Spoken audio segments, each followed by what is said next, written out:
ay matanda na. Sana'y samay ito ang pangarap ko. Makuha mo pa kaya na ako'y hagkan at yakapin hanggang sa pagtanda natin.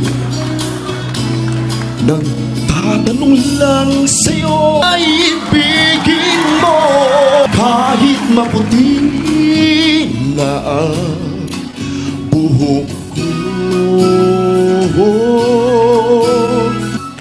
Pagdating ng araw, kapamilya, ay puputi na rin. Sabay tayong mangangarap ng nakalaan sa atin. Ang nakalipas ay ibabalik na.